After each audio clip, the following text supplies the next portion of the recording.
예, 안녕하세요. 서울턱지과 강진환 원장입니다. 오늘은 이제 턱 수술 후에 할 수 있는 이제 뭐 일종의 재활이라고 할 수 있는데 그런 운동에 대해서 잠깐 살펴보는 시간 더 갖도록 하겠습니다.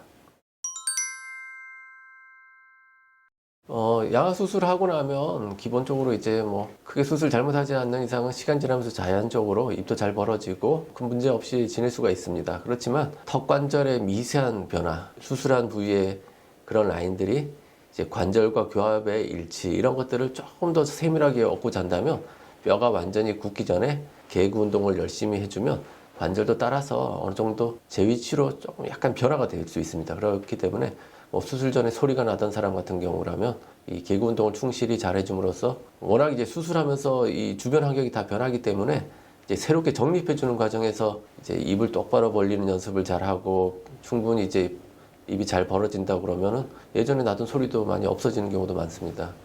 이런 운동들이 적절한 시기에 잘 가해지면 이제 나중에 관절의 움직임이라든지 관절의 미세한 뒤틀림을 통해서 관절이 적응해 가는 거죠. 그런 것들이 굉장히 신체에 잘 맞게 됩니다.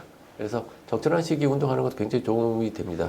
그리고 뭐 단순히 이제 입 벌리는 연습 뭐 이런 것들이 중요하긴 하지만 이 양악 수술보다는 어떻게 보면 이제 광대 수술을 한 경우에 더 중요한 부분인데 저희 같은 경우는 이제 수술하고 나면 아주 초기에는 뼈가 단단하지 않으니까 적극적으로 훈련시키진 않지만 3, 4주 정도 지나면 이제 광대 수술하는 환자들 같은 경우 개구 운동을 시키는데 사실 광대 수술하면은 입을 다무는 근육에 약간의 영향을 주기 때문에 상처가 치유되면서 수축이 되면 입이 점점 안 벌어지는 경향이 생깁니다. 그래서 그때부터는 아주 적극적으로 이제 개구 운동을 해주면 이제 개구량은 유지가 되고 상처도 말점 상처라고 하는 것은 이제 여기서 근육을 얘기하는데 근육이 수축되는 것도 방지해주고 장기적으로 보면 관절도 좋아지고 저희가 이제 간혹 가다 보면 모든 병원은 그런 건 아니지만 일부 병원에서는 이제 수술 특히 이제 광대 같은 경우는 윤곽 수술의 일부로 많이 하기 때문에 수술해놓고 그 이후에 체크를 안 하거나 이런 병원 같은 경우는 환자들이 한 1년, 2년 지나서 입이 아예 안 벌어져요. 이렇게 해서 오는 경우들이 꽤 많이 있습니다. 그런 경우는 좀 늦었긴 하지만 이제 적극적인 개구 운동을 통해서 이제 개구량을 확보해주는 그런 노력이 또 필요한 경우도 꽤 많습니다. 그래서 이제 저희 병원에서 수술하지 않더라도 광대 수술을 한 경우라면은 아주 초기에는 하기는 어렵겠지만 한 달 정도 됐을 때부터는 많이 아플 수도 있겠지만 한 1년 될 때까지도 꾸준하게 해줘야지만 관절에 이제 건강에 문제가 없을 거라고 생각합니다.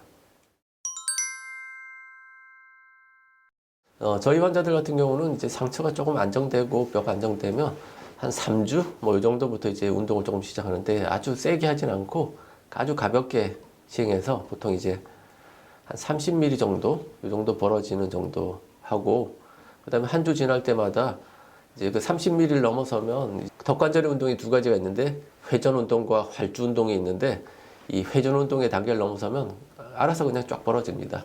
근데 이제 그 전 단계까지가 조금 힘들죠. 그 전 단계만 약간 좀 힘들긴 하지만 한 30mm, 35mm 그 정도만 넘어서면 알아서 자연스럽게 입이 벌어지게 됩니다. 뭐 그게 안 되는 경우라면 조금 더 노력이 필요하겠죠. 일단은 뭐 그런 회전 운동 말고 활주 운동이 자연스럽게 이루어지는 상태라면은 특별히 노력하지 않더라도 계속 잘 유지될 수 있습니다.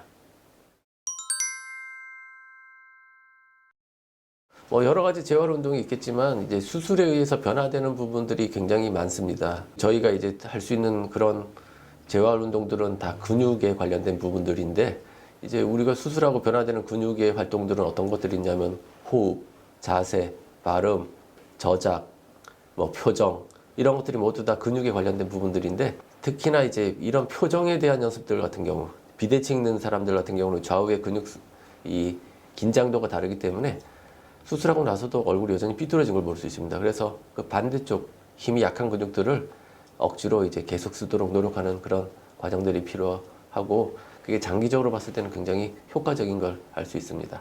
그리고 발음하는 부분도 마찬가지입니다. 수술하면은 이제 교합이 정상이 되면서 예전에 안 되던 발음이 될 수 있는 구강 구조가 되지만 그거 역시나 연습하지 않으면 변하지 않습니다. 그런 경우는 정확한 발음을 할 수 있도록 노력하고 뭐 책을 읽는 연습을 시킨다든지 그리고 정말 안 되는 경우라면은 발음에 대해서 그런 훈련시켜주는 기관, 그런 기관들을 통해서 발음에 대해 좀 더 나아질 수 있도록 좀 노력하는 기회를 갖도록 하는 것들을 좀 고려하고 있습니다. 개구 운동은 굉장히 단순한데요. 우리가 하는 이런 운동들은 패시브하게 해야 되는데, 입을 벌릴 때 보통 우리는 자기 턱에 있는 근육을 사용해서 입을 벌리는데, 이 개구 운동 시에는 본인의 손을 통해서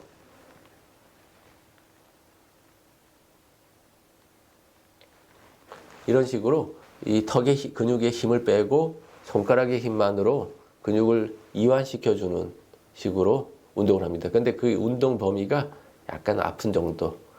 헬스장에서 PT 같은 거 해보신 분들 알겠지만 운동하고 나서 스트레칭을 이제 해주는데, 그 스트레칭은 사실 근육이 아픈 정도로 해줘야지만 근육에 좀 더 도움이 되겠죠. 그런 것처럼 이 개구 운동도 마찬가지입니다. 운동 범위를 조금씩 늘려가는 운동이 개구 운동이고, 그 다음에 이 개구 운동을 할 때 입이 똑바로 벌어질 수 있도록 연습하는 것.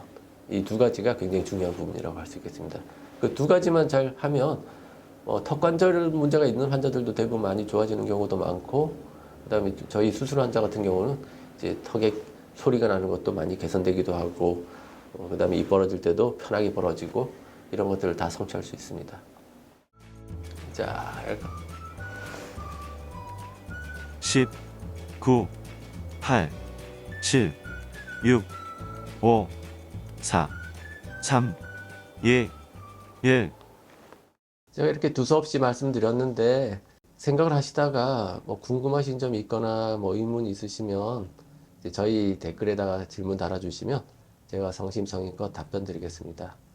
워낙 이제 넓은 얘기를 잠깐 하다 보니까 상당히 궁금하신 점들이 많을 거예요. 질문해 주시면 잘 답변 드리겠습니다. 감사합니다. 좋아요, 구독, 알림 설정까지 감사합니다.